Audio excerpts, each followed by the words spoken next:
back in time and experience the captivating beauty of the old Philippines at Las Casas Filipinas de Acuzar. Witness the bygone era with our meticulously restored casas as we walk through the past along the cobblestone streets and relive the elegance and alluring beauty of our timeless haven. Welcome to the exciting world of Thousand Vlogs.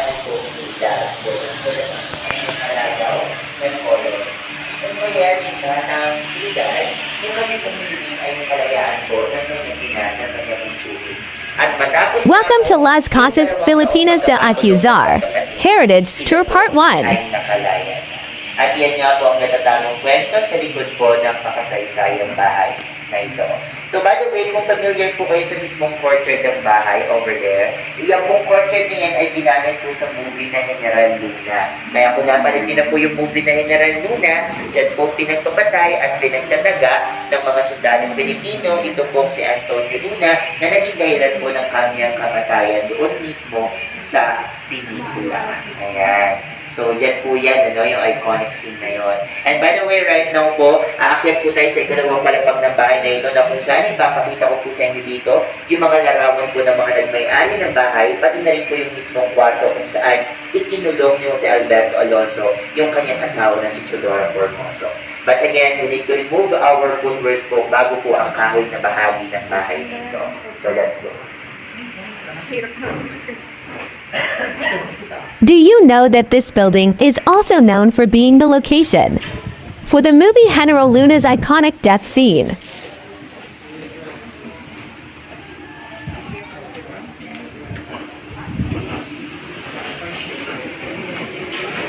Welcome to Casa Bigan. This is a replica of a historically significant house from Laguna. It is also known as the Alberto House and is a replicated version of the house of Teodora Alonso, the mother of Jose Rizal.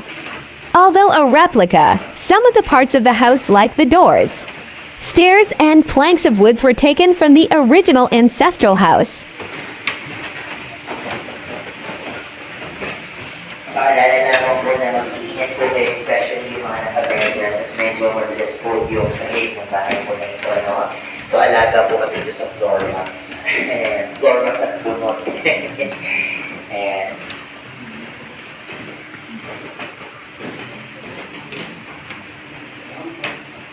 Okay, so let's continue the tour. So by the way, ito pong bahay na to, hindi na po ito original. Nabibilang na lamang po ito sa mga replica na bahay na meron po kami dito sa Las Casas dahil yung original parts po ng bahay na ito ay umaabot na lang po ng 1 to 5% only. So meaning to say, karamihan po sa patya ng bahay na ito ay mga replica na lamang. Okay? Kasama po sa 5% original parts ng bahay, yung hagdanan po na inakyatan natin going here to the second floor of this house, pati na rin po yung ceiling na nakikita nyo po dito. Ito po ay mga original pa rin po hanggang ngayon. Okay? And by the way, ito naman po parte ng bahay na ito noon, karaniwan po natin itong tinatawag na kumidor. Pamilyar po ba kayo sa salitang kumidor? Kumidor po, that's actually a Spanish word which means dining area. Parang kainan po yung Tagalog. Diyan po sila kumakain. Okay? And dito naman po makikita nyo po yung dalawang bangkuan dito sa gilid, ano po? So ito pong bangkuan po na ito, during the Spanish era, tawag po nila dito ay butaka. Ayan, tinatawag rin po nila ito noon na lazy chair kasi ito po ay pahingahan ng mga mayayamang tao during that time. Pero dito sa Pilipinas, okay, tawag din po natin dito butaka, ginagamit din po natin ito as pahingahan at noon, ginamit din po natin ang bangkuan nito as a birthing chair or paanakan. Kaya mapapansin niyo po, the arms of these chairs are actually extended or long because the pregnant women before tend to put their both legs to the hands of that chair to give birth for their baby. Ayan. Kaya nga po sabi nila para mabilis nyo kung malandaan ang pangalan ng bangkuan na yan. Remember, Please like, share, and subscribe. nakabutaka, especially buntis na malapit ng mga anak. Okay? So again, butaka po ang tawag natin dyan. Okay? So let's proceed here. Dito po tayo. Ayan. Okay? Dito po. Ayan, okay? So, ngayon naman po ay makikita nyo yung mga larawan po ng mga nagmay-ari ng bahay na ito. So, dito po sa Las Casas, talagang pinapakita po namin yung mga larawan nila. Bakit po? Para just in case makasalubong niyo po sila dyan sa labas, at least alam niyo po yung itsura nila, no? Babatiin niyo po yung may-ari ng bahay, huwag niyo po silang iisnabin. So, bali may umpisa po natin sa nag-iisang lalaki sa mga larawan.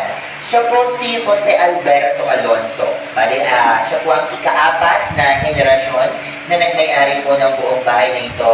At siya rin po yung paboritong tsuri ng ating pong pambansang bayani na si Dr. Jose Rizal na nagturo po sa kanya ng sports na fencing. Samantala, ito naman po kanyang katabing babae. Siya naman po si Chodora Formoso, ang asawa ni Jose Alberto Alonso at ang babaeng taksil na itinulong sa kwarto. Dahil nga po noon, ito pong si Chodora Formoso ay nagkaroon po ng kalaguyo. At yung naging kalaguyo niya nga po noon ay yung kapitan ng mga gwardiya civil. Okay? So yung ikalawang bahagi po ng bahay, yung Italian restaurant po sa ngayon, ang nagpagawa po talaga niya noon ay ito pong si Jose Alberto Alonso in the year 1800s. Sa madaling salita, hindi po sabay na naitayo yung dalawang bahagi ng bahay na ito. Because the first part of the house was built in the year 1700s. The Italian restaurant, which is the second part of the house, na itayo naman po in the year 1800s. Pero, ito po si Jose Alberto Alonso, ibinenta niya po yung buong bahay na ito kay Doña Magdalena Arevalo Leyva. At itong si Doña Magdalena, hindi na po talaga siya connected or hindi na po siya kamag-anak ng pamilya ng mga Alberto. But during that time, nagkaroon po siya ng isang anak na babae at dito niya po ipinamana ang buong bahay na ito. Ang pangalan niya po ay si Doña Isabel. So kung nakikita niyo po, ito pong si Doña Isabel ay meron pong corona dahil isa po siyang beauty queen. Actually, ang tawag po sa kanya noon ay Queen of Luzon dahil nanalo po siyang Carnival Queen. Ang katumbas po ng Carnival Queen natin ngayon ay Binibining Pilipinas, panlaban ng Miss Universe. At dahil po sa natatanging niyang kagandahan, nabihag niya po ang puso na nanggangalang Macario Marco, isang Espanyol, at biniyayaan po sila ng napakagandang mestiza na anak. Ang pangalan naman po nito ay si Doña Pilar Munir. Sa hindi inaasahang pangyayari, nung mag-asawa po ito pong si Doña Pilar, nagkataon po na ang kanyang naging asawa ay ito pong si Zoilo Alberto Alonso. So if you are familiar to the surname Alberto and Alonso, that's also the surname of Jose Alberto Alonso. Bakit po? Kasi ito pong si Zoilo Alberto Alonso na asawa po nitong si Doña Pilar ay nagkataon po pamangkin ni Jose Alberto Alonso. That's why the ownership of this house just go back to the family of Alberto. Kaya nga po, sa Binyan, Laguna, yung bahay po na ito, tinatawag po nila doon na Alberto's Mansion or Alberto's House. And the amazing part of it, these two paintings po that you can see here, ito po ay mga original na paintings galing po mismo sa bahay na ito. Samantalang, yung dalawang paintings po na nakikita nyo dito sa unahan, ito po yung mga reproduction o mga binaya na lamang nila. Okay? So, ngayon po, ay ipapakita ko niya naman po sa inyo yung mismong kwarto kung saan ikinulong ni Jose Alberto Alonso yung kanyang asawa. So, let's go here.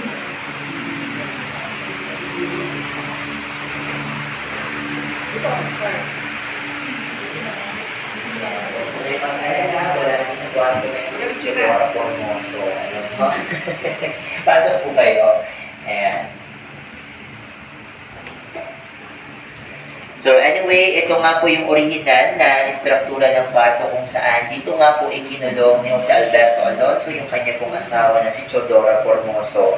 Diyan naman po eksakto itinapon ni Chodora Formoso yung kanya pong ginawang sulat sa bintana pong iyan mismo. Anyway, mapapansin niyo po sa loob ng bahay may mga kagamitan na po na nakalagay dito. Pero ito pong mga kagamitan na ito ay hindi po mga original na kagamitan ng bahay na ito. Ito po ay mga antique collection na lang po ng pamilya Acosar na napagdesisyonan po nilang ilagay dito para naman po magkaroon ng additional designs ang bahay na ito, okay? So, by the way, kasama rin po sa 5% original parts ng bahay yung pinakadingding na kahoy na nakikita nyo over there. Pati na rin po yung bawat pintuan po ng kwarto na ito. Mga original pa rin po yan hanggang sa ngayon, okay? So, bago ko po kayo bigyan ng pagkakataon para po makakuha ng larawan at maikot nyo po ito pong bahay na ito, no? Nais ko lang din po sa inyo ipakita yung pinaka-special feature ng bahay na ito. And that is the narrow passageway that you can see dyan po sa gilid ng bahay na tinatawag po nila noon na bulada. Ang bulada po ay daanan po noon ng mga alipin. Okay? May dalawang uri po tayo ng alipin dito sa Pilipinas. Yung isa po tinatawag natin alipin sa gigilid at yung isa naman po ay alipin na mamahay. So ano po ang alipin sa gigilid? From the word itself, gilid, which means ito po yung mga alipin noon na naninilbihan po mismo sa bulada ng bahay, sa gilid mismo ng bahay. Okay? Samantalang ang alipin na mamahay, ito naman po yung mga alipin na naninilbihan po mismo sa loob po ng bahay. So iyan po yung dalawang uri ng alipin na meron po tayo dito sa Pilipinas, and that's before Spanish, during pre-colonial period, during tribal wars. Okay? So again, meron po tayo alipin sa gigilid at alipin na mamahay. So I'll just give you 5 minutes po dito sa bahay na ito para po makapag-picture kayo. And then after po niyan, we're gonna proceed to our next house. So take your time po.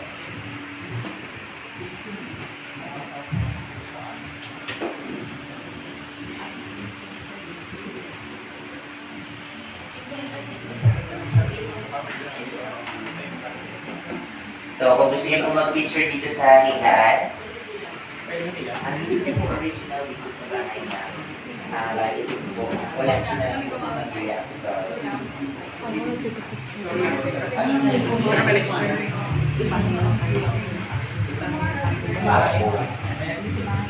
Forward ka pa. Ito yung video. Di ba? Ay, pangit yung ako. yakay po.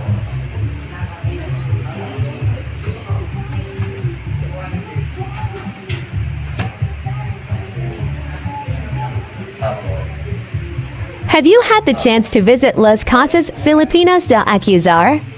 Or are you planning a visit soon? Please comment down below. Very intriguing.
Okay, so we're going to our next Make sure to subscribe and leave a comment down below saying I subscribe, and we will try our best to reply to you.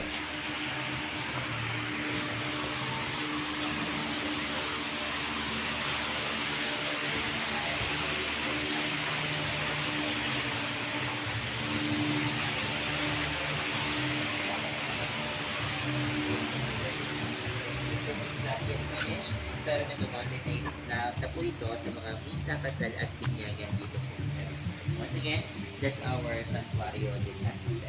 And yung pinakamalayong bahay naman po na nailipan po dito sa resort, ito po yung dalawang bahay na nakikita nyo over there na parang pong kubo. So yan po yung aming pong Casa Maranao from Marawi, Mindanao. So galing pa po ng Mindanao yung bahay, at sa Mindanao tinatawag po nila ito na Torogan Houses dahil yan po ang tulugan ng mga dato at sultan noon. Okay? So sa gilid po ng bahay may makikita po kayo dyang wood carvings na kulay puti na parang palikpik. So tinatawag po nila ito na panolong. Isa po yan sa mga status symbol na ginagamit nila noon. Ang ibig sabihin po, ang nakatira po sa bahay ay nabibilang po sa mayaman o prominenteng pamilya. Kaya pag uwi nyo po sa bahay nyo, palagay na kayo ng ganyan kasi pang mayaman po yan. So once again, that's our Casa Maranao from Marawi, Mindanao. Okay? So don't worry, hindi po natin bibisitahin lahat ng 63 houses na meron po kami dito dahil Ano yung bundok na yun? bundok native po yan. Native. That's a dormant volcano. Ayan. So, ito po ang bundok na nakapalibot dito po sa Bagak. Meron po kaming Mount Samat and Mount Maribeles. Kaya po pag may bagyo po dito sa Bagak, Bataan, or especially sa Bataan, hindi po kami ganun kaapektado since napaliligiran nga po kami ng bundok. Wag lang po manggagaling yung bagyo sa West Philippine Sea kasi offensive po yan, ano? So, talaga magiging apektado po kami kapag po dyan ang galing yung bagyo. Okay? So, again, hindi po natin bibisitahin lahat ng bahay na meron po kami dito. Ang bibisitahin lang po nating bahay ay 4. So, kakatapos lang po natin sa ating pong unang bahay. So, meron tisoy, may 3 pa po tayong bahay na bibisitahin. So, ito naman pong bahay na nakikita nyo ngayon sa inyong pong harapan. Ito po yung aming pong Casa Baliwag 1 from Baliwag, Bulacan. Bali, ang bahay naman po na ito ay naitayo in the year 1898 sa pagmamay-ari po ni Kapitan Fernando Berhil de Dios. Dito pong si Kapitan Fernando Berhil de Dios noon po ay nagkaroon din po ng 2 asawa noon. So, ang kanya po unang naging asawa ay ito pong si Carmen Pausta de Leon na kung saan sila po ay biniyayaan ng 9 na anak. Ngunit sa kasamaang palad, ito pong si Carmen ay namatay. Matapos po ang 1 taong pagkamatay ni Carmen, itong si Kapitan Fernando Berhil de Dios ay nag-asawang muli. At yung ikalawa niya pong naging asawa ay ito naman pong si Angela Nunez na sila naman po ay biniyayaan ng 12 anak. That's why, if we are going to total all of the children of Captain Fernando Berhil de Dios, he actually had 21 children and his past 2 wives. Okay? So, ito pong unang palapag ng bahay noon, actually tinatawag po nila ito na luwasan. Bakit po luwasan ang tawag nila? Kasi noon yung mga Bulakenyo, dyan po sila nag-aabang ng kanilang masasakyan paluwas ng Manila. In other words, naging terminal po yung unang palapag ng bahay. At sa dami po ng tao na pumupunta dito araw-araw, yung pamilya na pagdesisyonan nila na maglagay ng post office and photo studio sa unang palapag nito. Samantalang yung ikalawang palapag ng bahay, iyon po mismo yung tirahan ng pamilya. So sa ngayon, under renovation po yung bahay na to because they want to convert this house as one of our Thank you for watching. houses here. So once again, that's our Casa Baliwag 1 from Baliwag, Bulacan. So yung ikalawang bahay po na bibisitahin po natin ngayong hapon, ito po yung malaking bahay na nakikita nyo over there. Yan naman po yung aming pong Casa Quiapo from Quiapo, Manila. Ito naman po yung first building ng University of the Philippines School of Fine Arts. Okay? So let's go. Punta na po natin yung bahay na to.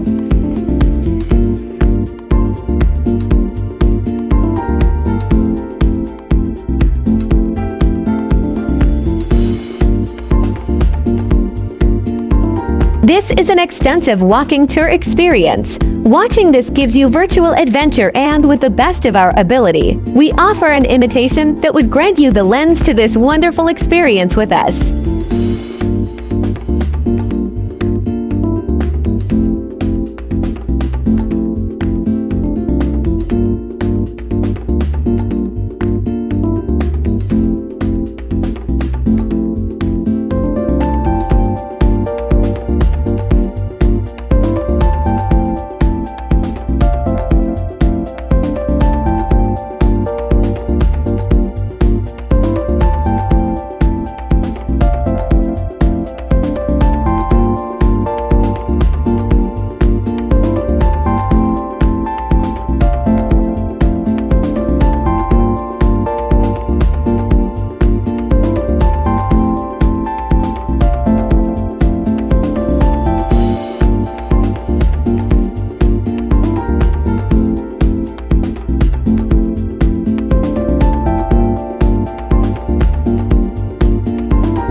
Thanks for watching. If you liked this video, make sure to subscribe for more.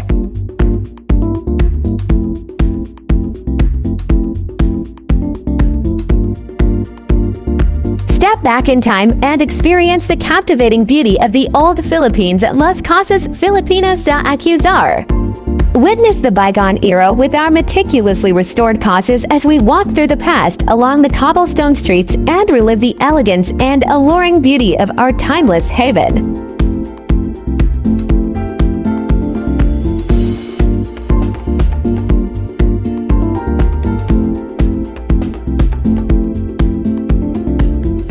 Of the Philippines, by Ice. And nakatayo po ito noon sa Hidalgo Street sa Quiapo, Manila. Ayan, so... Welcome to the exciting world of Thousand Vlogs. Kasama po yung pamilya nyo. We have here rental homes and rental houses. Ayan. Isa po sa mga rental houses natin dito, yung bahay na nakikita nyo po dito sa sulod. Yan po yung aming po Casa Binondo. Welcome to Las Casas Filipinas de Acuzar, Heritage Tour Part 2. At ngayon nga po, rental house po yan with 3 bedrooms that can occupied by 6 persons. Ayan. So, kung gusto nyo pong magkakasama kayong pamilya na nakatira sa isang bahay, pwede pong rental house o casa po yung re-rentahan. Okay, dito po tayo.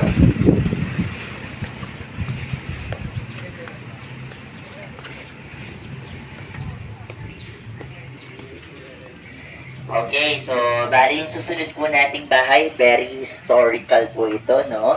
So, again, ito pong eleganteng bahay na nakikita niyo po ngayon, ito po yung aming po Casa Quiapo from Quiapo, Manila.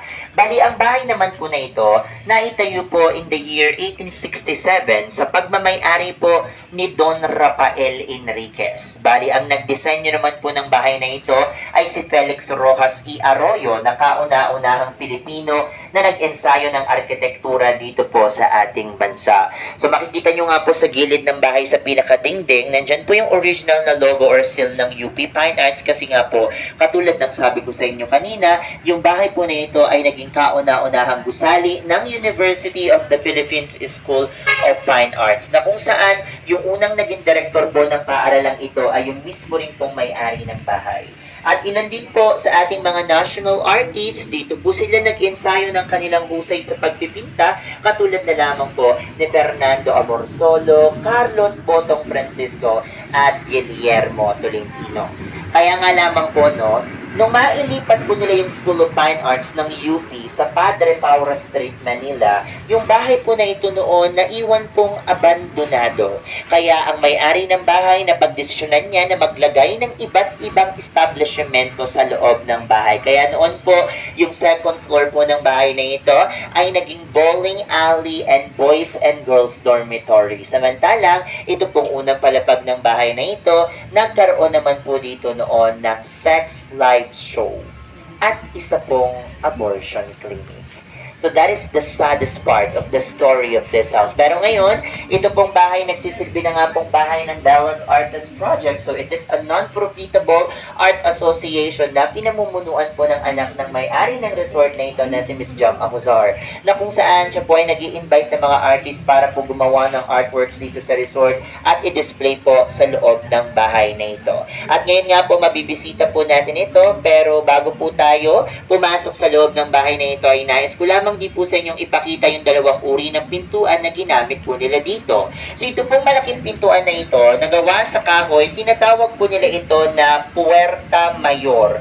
Meaning that's the main door of the house. At ginagamit po nila ang pintuan na to para makadaan ang mga karwahe at kabayo nila noon. Samantalang ito naman pong maliit na pintuan na bukas, tinatawag po nila ito na pustigo, at ito naman po ang pintuan para sa mga tao. So mapapansin niyo po ang pintuan na ito ay sadya pong mababa o maliit. Bakit po? Because the ordinary height of Filipino before are just 4 to 5 feet tall. That's why they make doors that they comfortably pasture based on their height. At ngayon nga po, gagamitin po natin ang pintuan nito. So makikita po natin ngayon kung sino po ang tunay na mga Pilipino sa inyo. Okay? So let's go. Pasok po tayo.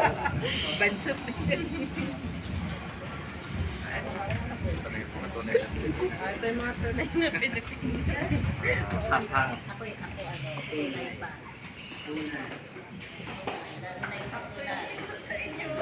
This is Casa Quiapo, built in 1867 and owned by Don Rafael Enriquez, Ganda. which was given to the University of the Philippines and became Laki pala sa the loob. first fine arts school from 1908 to 1926. This building is also known as Casa Hidalgo, and this house once catered sex shows and abortion services. May mga aircon po tayo, pero hindi na bukas mo, sir. So, andyan pala nagbilang talaga sa loob ng bahay. Okay, so by the way, for my guests, ito pong bahay po na ito ay original pa rin po na bahay dito po sa Las Casas dahil yung original parts po ng bahay na ito ay umaabot po ng nasa around 40 to 50%. At kasama po sa 50% original parts ng bahay na ito, yung mga bato na nakikita niyo po sa sahig na tinatapakan natin ngayon. So ito po mga bato na ito, tinatawag po nila ito ng Pedrachina stones. At ang mga Pedrachina stones, originally galing po ito ng China na noon po ay ginagamit nila na pambalanse at pampabigat ng barko during the galleon trade.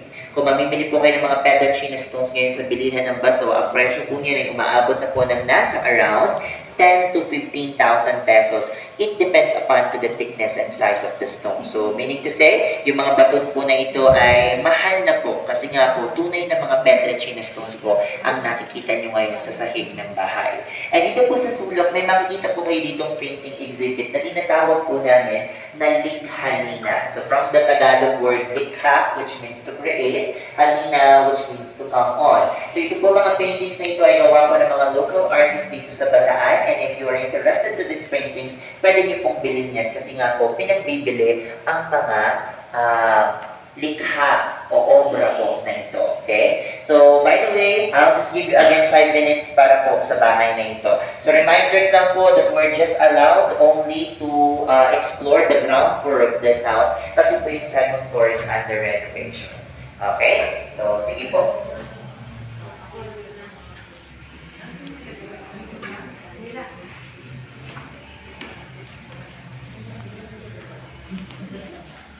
Please like, share, and subscribe.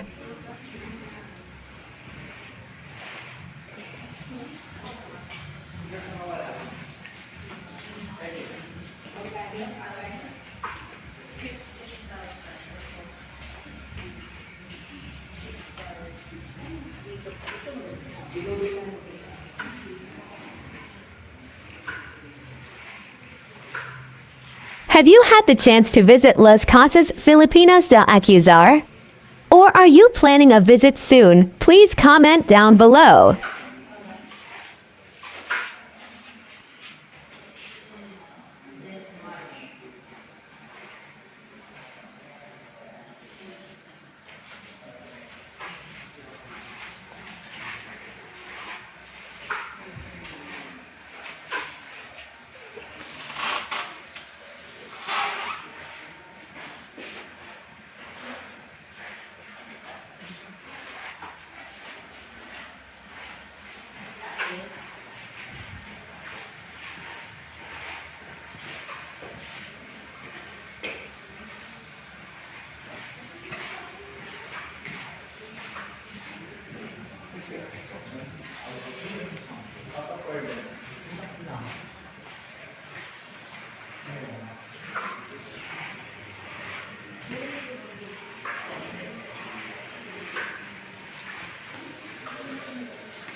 Make sure to subscribe and leave a comment down below saying I subscribe, and we will try our best to reply to you.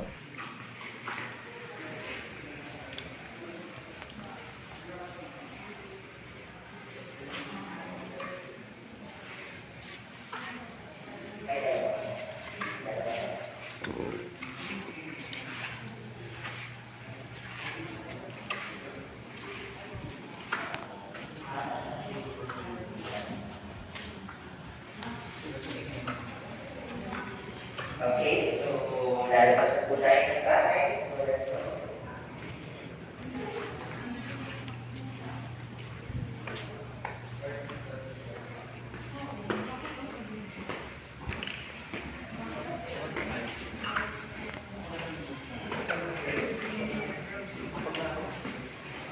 And so, mamaya po yan, mapapalik po natin yung arrange natin, no?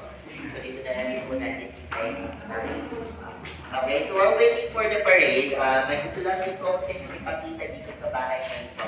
Ito po yung sinasabi nila na sinaunang CCTV na ginagamit nila noon. So, pag sinabi natin sinauna, ibig sabihin, ito po ay hindi po yung mga katulad na CCTV na ginagamit natin ngayon sa ating mga bahay. Ito pong sinaunang CCTV na ito, actually, butas lamang po talaga ito na nakalagay sa ikalawang palapag ng kanilang mga bahay noon sa pinakasahig na kahoy. Sa ikalawang palapag po ng bahay na ito sa sahig na kahoy, may makikita po kayo dyang small square wood color white, malapit po sa pinaka-konkretong bahagi ng bahay na nakikita. Nakikita niyo po ba? So, kung hindi niyo po nakikita, tignan niyo po itong pintuan na to. Tapos, putuntunin niyo lang po papunta dun sa sahig na kahoy. Makikita niyo po ito. Naiiba yung kulay niyan, kulay puti. Actually, ito po kahoy na ito is removable. Ditanggal. Pag tinanggal po nila yan, magkakaroon po ng butas. Iyon pong butas na yun yung ginagamit nila para po makita yung tao na kumakatok dito sa kanilang pintuan. Iyan po ang sinaunang CCTV na ginagamit nila noon na tinatawag po namin dito na CCCLIP. Peephole or peeping hole, okay? Dahil sinisilip nga lang po nila dyan sa butas na yan kung sino po yung bisita nila dito noon, okay?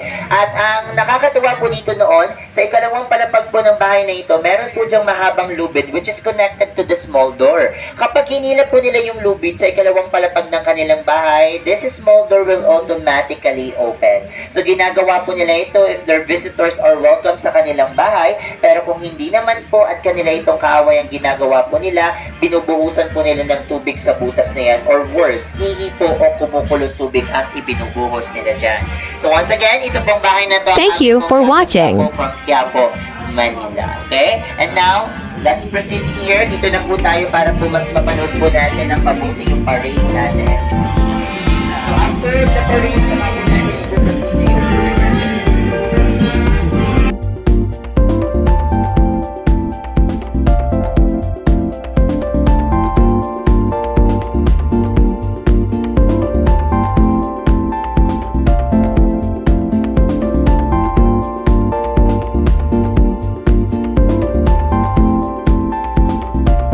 This is an extensive walking tour experience. Watching this gives you virtual adventure, and with the best of our ability, we offer an invitation that would grant you the lens to this wonderful experience with us.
Thanks for watching. If you liked this video, make sure to subscribe for more.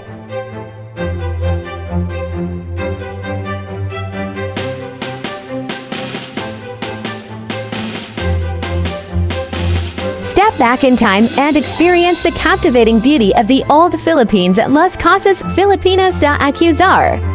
Witness the bygone era with our meticulously restored casas as we walk through the past along the cobblestone streets and relive the elegance and alluring beauty of our timeless haven.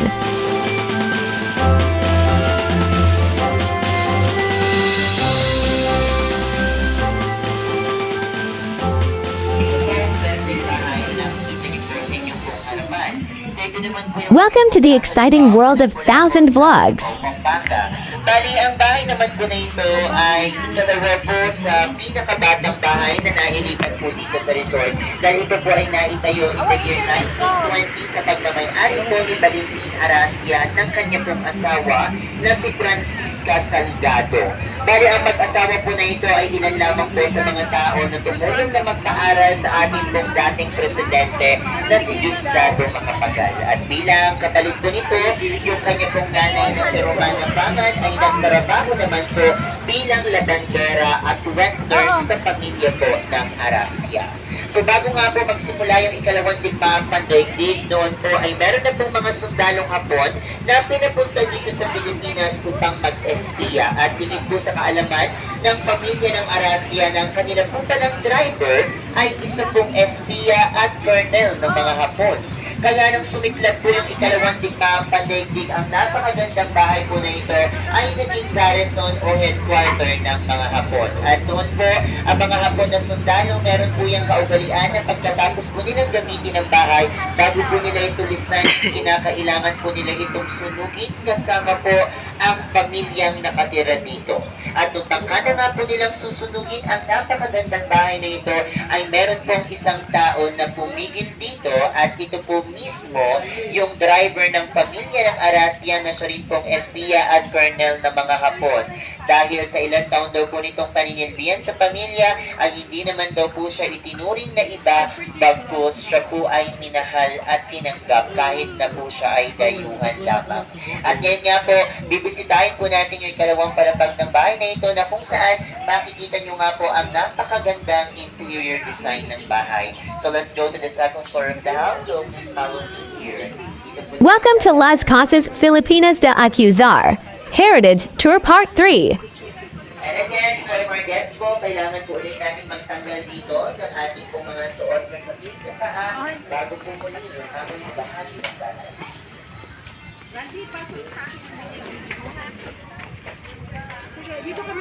Welcome to Casa Lubao. This is said to be one of the youngest houses in Las Casas. It was built in 1920 and was owned by Arastia and Vitug families. The house served as storage for rice and sugar and became a Japanese garrison during World War II.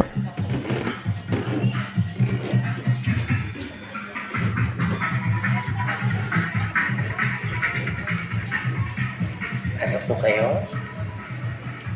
Okay, so by the way, yung pinaka-main attraction po ng bahay po na ito is actually the ceiling, okay? So makikita niyo po sa pinaka-ceiling ng bahay po na ito ay meron po mga artworks na nakalagay dyan, especially yung mga wood carvings po ng prutas and yung mga chandeliers po nito.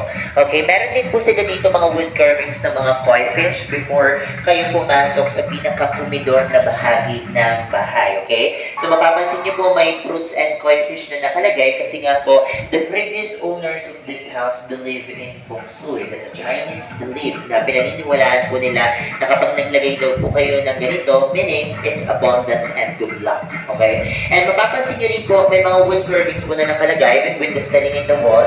Tinatawag po nila ito na kalado. Ito po mga kalado po na ito, actually mapapansin nyo, they're actually open kasi ginagamit po nila yan for the natural ventilation of the house para po magkaroon ng magandang sirkulasyon ng hangin sa loob ng bahay. Okay? Noon po sa mga old houses natin talagang malalamig po dyan, ano? Kasi marami po silang ginagamit na mga parte ng bahay na nagsisilbi pong ventilasyon. Okay? Katulad na nga lang po ng mga bintana na makikita niyo po sa ilalim po ng malalaking bintana. May maliliit na bintana po dyan na tinatawag nila ng ventanilla na karaniwan po nila itong binubuksan tuwing gabi para po magkaroon ng malamig na hangin sa loob ng kanilang bahay. So that's the ventanilla. Ayan. And kung mapapansin nyo rin po, no, talagang malamig noon kasi pag binuksan niyo po yung bintana nila, talaga naman po papasok yung hangin sa laki po ng pagkakabukas ng mga bintana. It's widely open.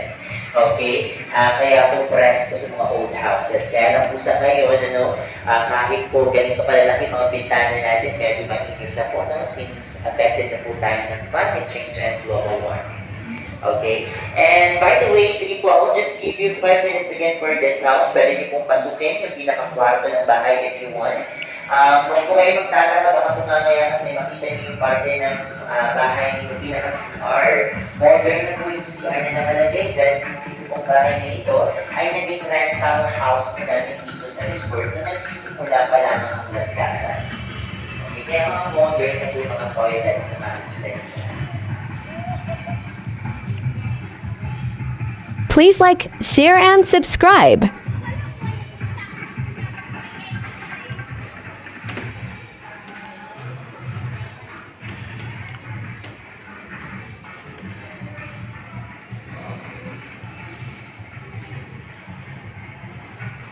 So this is the Banggera or Banggerahan. Pamilya po kami dito. Dito po natin ipuhunasan Have you had the chance to visit Las Casas Filipinas de Acuzar? Or are you planning a visit soon? Please comment down below.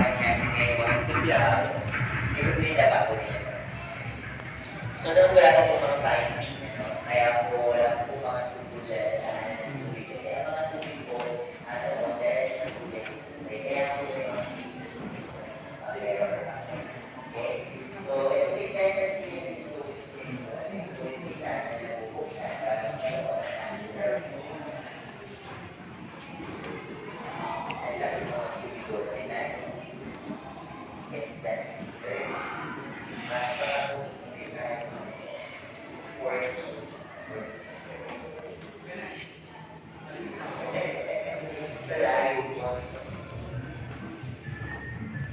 message na po sa chat.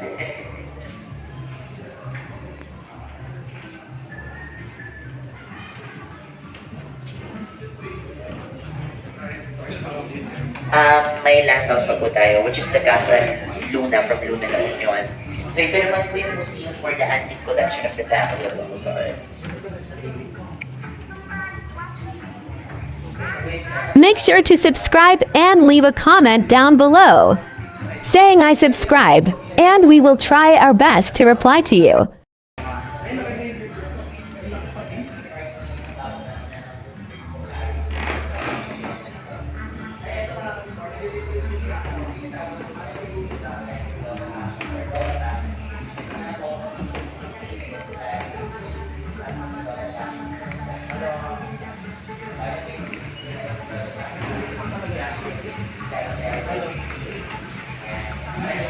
Thank you for watching.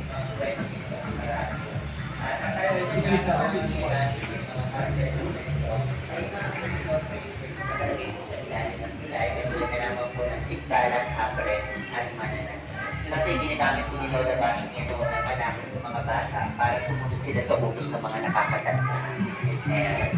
Okay? And across the bridge, may makikita po kayo malaking building, that's the Hotel de Oriente. By the way, replica po yan ng first luxury hotel na naitayo po noon sa Binondo, Manila. It is actually located besides Binondo Church. And replica na lang po ito kasi nga po yung original na Hotel de Oriente ay kasama pong nabomba during the World War II in 1942.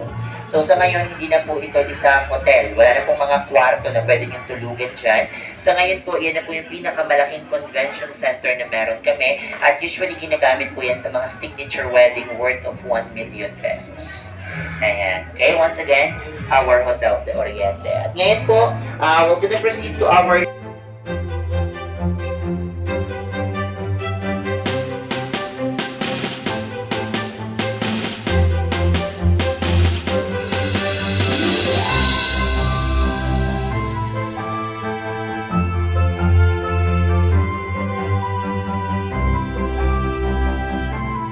This is an extensive walking tour experience. Watching this gives you virtual adventure, and with the best of our ability, we offer an imitation that would grant you the lens to this wonderful experience with us.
Thanks for watching. If you liked this video, make sure to subscribe for more.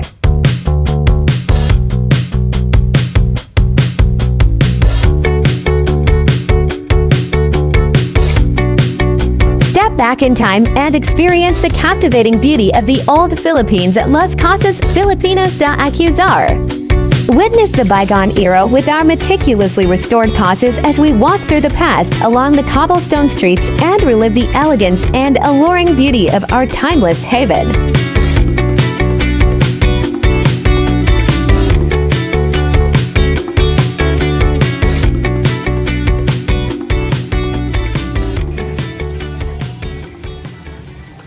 Welcome to the exciting world of Thousand Vlogs.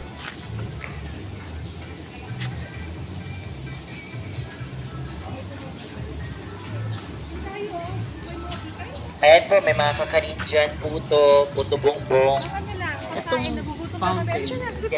Welcome to Las Casas Filipinas de Acuzar, Heritage Tour Part 4. Actually, dito na ginawa yung fountain na yan, sir. It's new here. Bago lang po yung fountain na yan, kaya wala pang pangalan hanggang siya ngayon. Pero this plaza po, we call this Plaza de Castro. Pinangalan po sa apelido ni Noli de Castro, na kaibigan po ng pamilya Acuzar. Please like, share, and subscribe. So let's go here. Nandito po yung last house natin.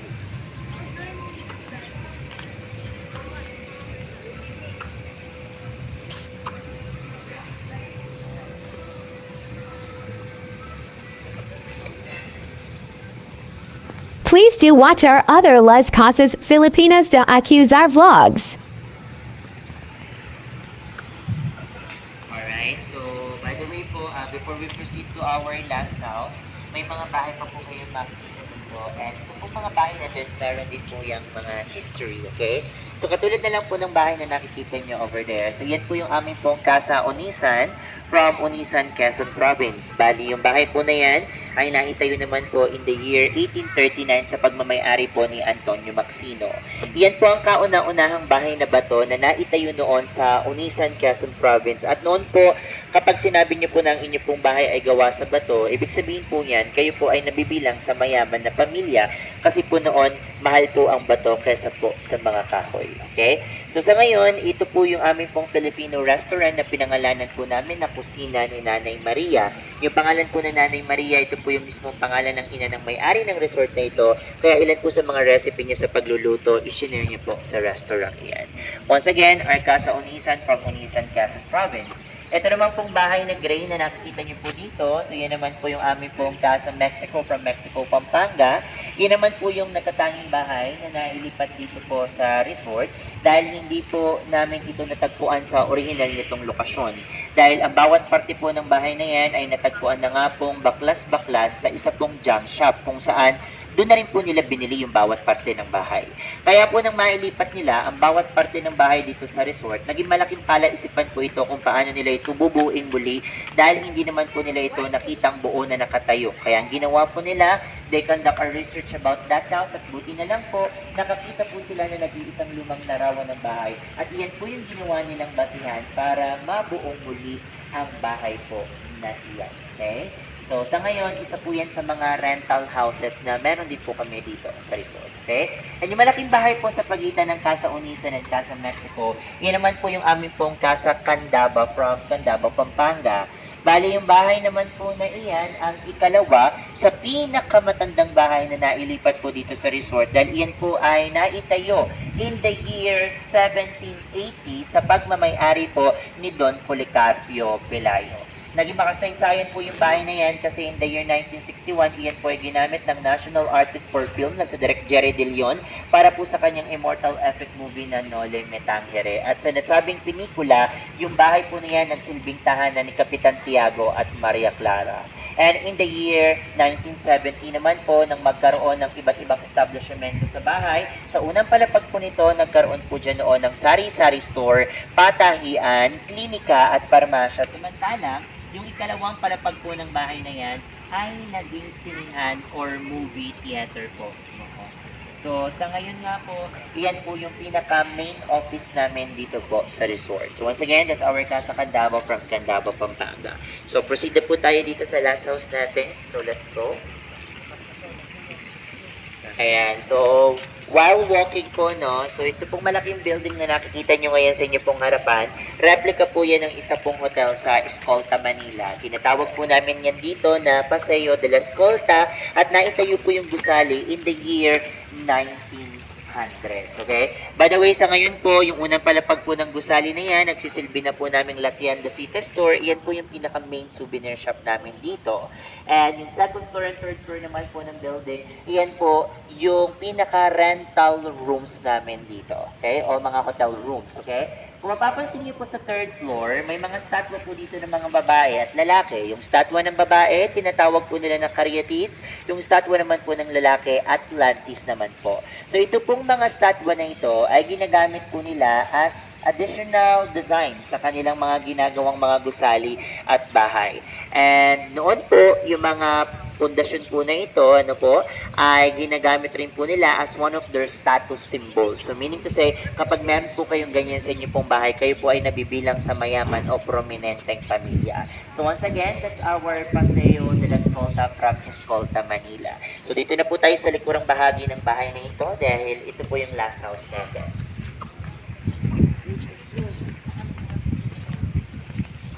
Tatlo na lang tayo. Parang Napagod na sila. gusto ko naman. Nagkadaubos na.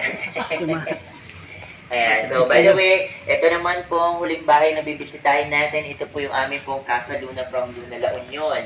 Bali, yung bahay naman po na to, naitayo po in the year 1850 sa pagmamayari po ni Don Promitivo Novicio na tiyuhin po ng magkapatid na Luna.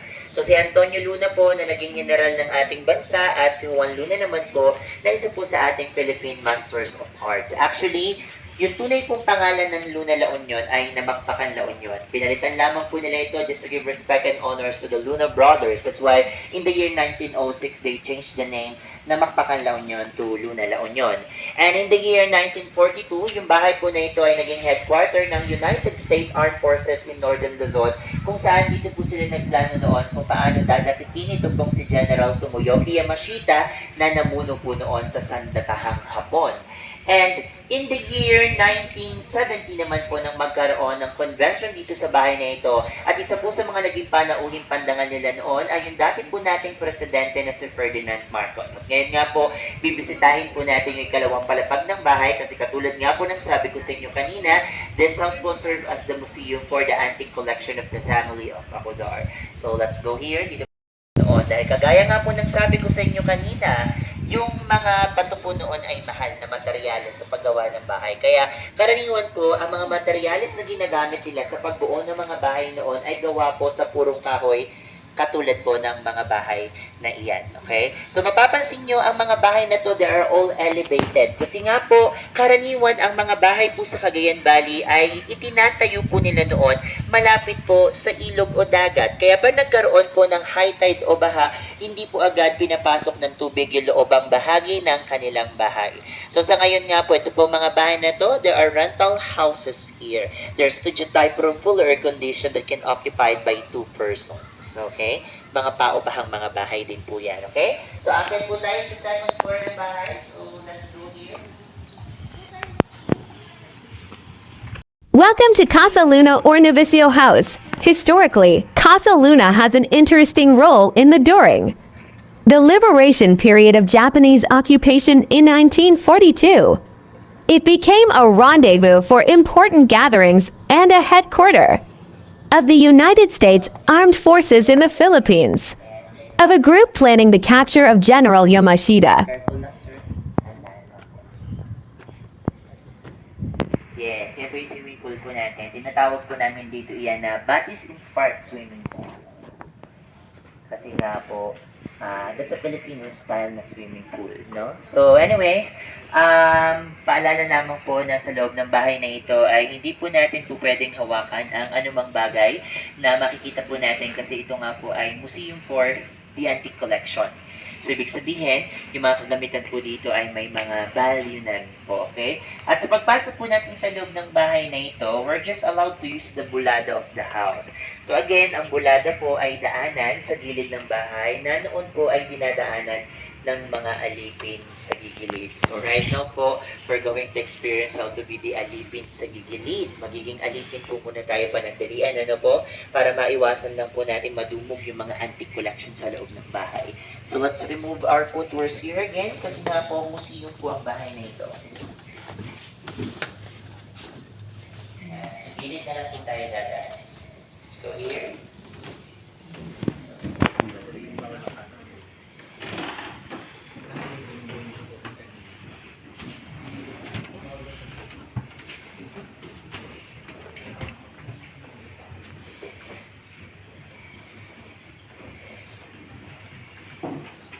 Former President Ferdinand Marcos was one of the guests in this house during a party convention before. In 2007, the house was eventually abandoned, moved, and architecturally restored in Las Casas.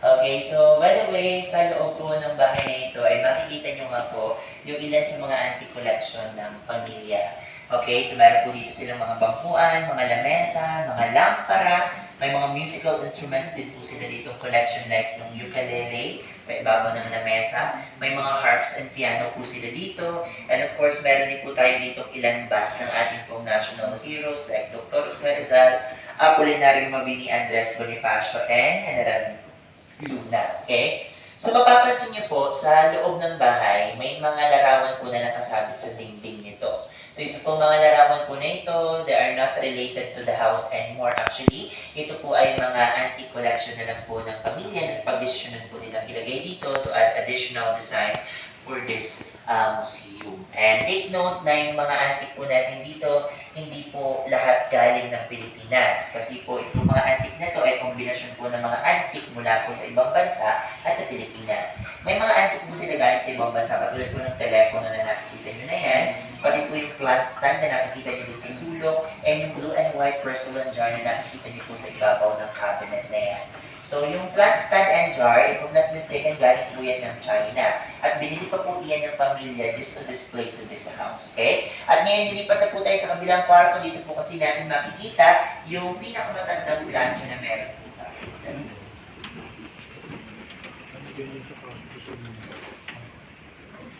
Have you had the chance to visit Las Casas Filipinas del Alcázar? Or are you planning a visit soon? Please comment down below. Ito po yung itsura ng isa sa pinakamatandang plancha na meron po tayo.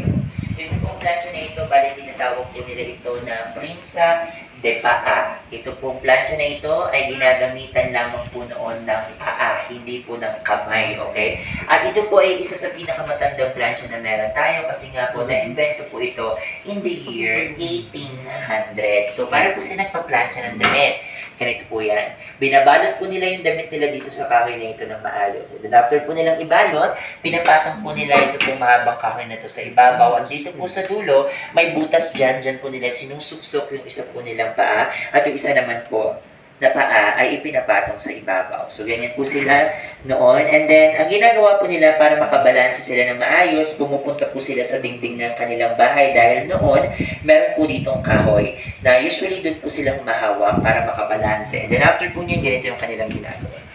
Ayan. So, ganito po silang magplansya ng kanilang mga damit noon. At alam niyo po ba na it takes 3 to 4 hours bago po sila makatapos ng isang damit noon? Bakit po? Kasi nga po, it is very difficult for us to produce it using a friction. Kaya po, they spend more time to create more heat para matanggal yung lukot ng kanilang mga damit. Again, ang tawag po natin dito ay Prinsa de Paa. Plancha ginagamitan ng paa. Okay? So, meron din po tayo dito, rocking chair or tumba-tumba. We also have here kneelers or luudans. Use this for praying. Kaya may mini altar din po sa sila nagdadasal. Meron din po tayo ditong tampipi. Ito po yung sinaunang maleta na meron tayo noon. So, dito po natin nilalagay yung damit. Tinatakpan po natin ang bagay na ito. Saka po natin tinatalian ng lubid. So, after po natin talian ng lubid, binibit-bit po natin ang maleta na ito o tampipi ng ganito. Kapag naman po mainit ang panahon, ay binibit-bit po na ganito. Okay? So, meron din po tayo dito chest or baul. Ayan. May typewriters din po tayo, kung tawagin natin ito, makinilya. Meron din po tayo dito na electric fan or ventilador. Okay? So, meron din po tayo nito. Familiar to this? Arenola. Ayan. So, by the way, ihian po ito, no? Ayan. So, dito po dahil yung humihingi noon kasi nga po, yung ating pong mga palikuran noon, kaya nga ang tawag natin palikuran, usually nasa likod po siya ng bahay. So, dito na lang po tayo sa gilid. Ayan. Let's go here.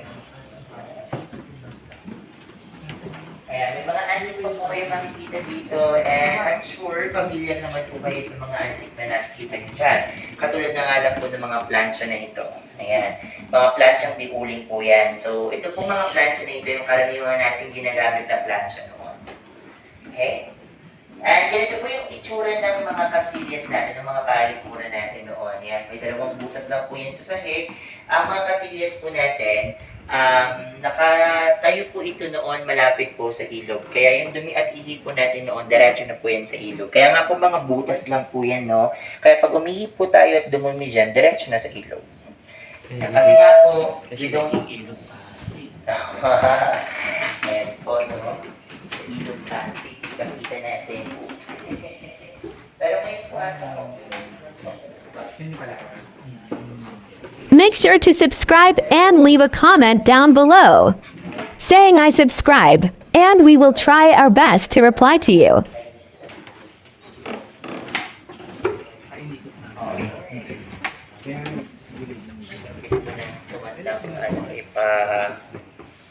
paurong po ang tanda ng mga Pilipino.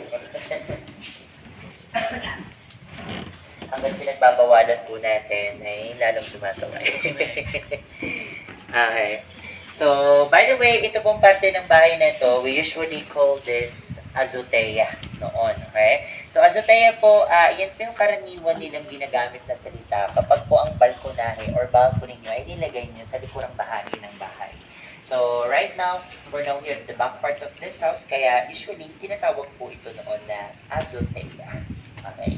So, by the way, so dito na rin po nagtatapos yung ating pong paglalakbay ngayong hapon. So, muli po ako po si Kenneth, ang inyong pong naging gabay sa inyong pong paglalakbay ngayong araw. At ito po ang Las Casas Pilipinas, the Ahozar, our pride from the past and hope for the future. So, thank you so much po for joining the tour at sana po ay marami po kayong natutunan and at the same time, nag-enjoy rin po kayo sa ating pong munting paglalakbay. Thank you for watching.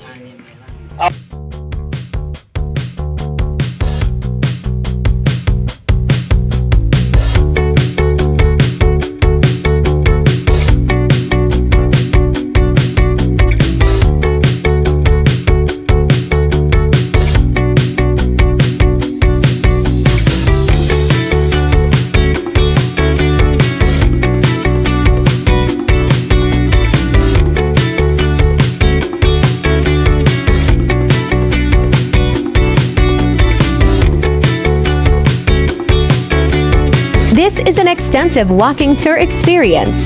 Watching this gives you virtual adventure, and with the best of our ability, we offer an invitation that would grant you the lens to this wonderful experience with us.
Thanks for watching. If you liked this video, make sure to subscribe for more.